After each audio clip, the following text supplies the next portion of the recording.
You're now watching a clip from the Inspired by show. You can watch the full episode on our YouTube channel or listen on iTunes, Spotify, or wherever you get your podcasts. So make sure to head over there, leave us a 5-star rating if you enjoyed it, and follow the show.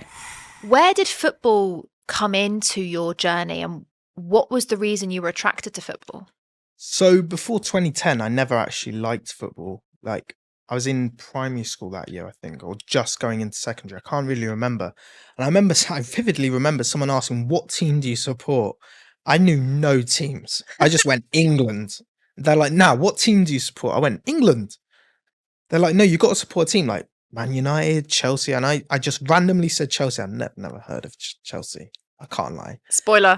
Yeah, I don't support Chelsea now, by the way. I support Exeter City. But then the World Cup came around. This was shortly before the World Cup, so they must have been like getting hyped for it. And then the 2010 World Cup in South Africa came around, and I like really liked it. I was like, this is exciting. Like I watched the first game. I was like, why are people just 22 men chasing a ball around a field, trying to kick it in the goal? I was like, what the hell is this? And I was like, actually, this is really exciting.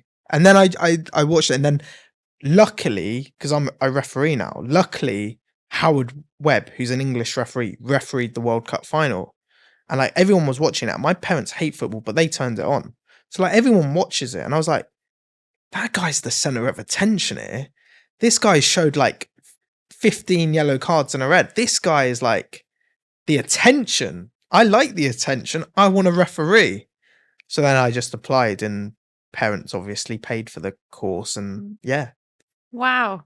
I love that. Like, it's just such a powerful thing about perspective, right? Because for me, I never ever noticed referees in games. Like, I'm not a massive football supporter. My partner is. He's like, God forbid his team Real Madrid lose, which luckily doesn't happen all that often. But still, no, he's French, but he's obsessed with Real Madrid. That's a whole nother story for a whole nother day.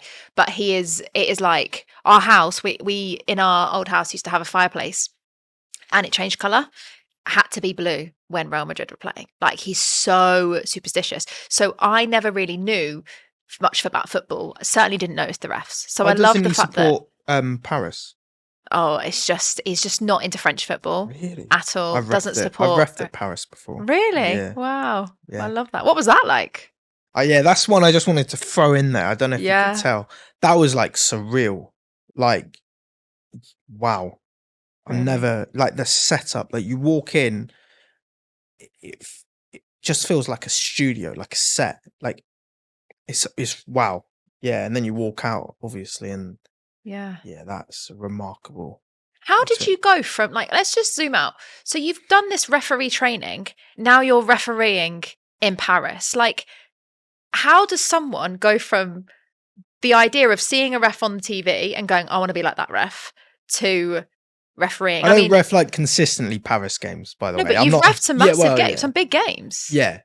I've done like Plymouth Argyle, Fulham, Millwall. So yeah. It's a long journey. People don't see the work that goes into refereeing at all. Like, refs get slaughtered, like slagged off all the time.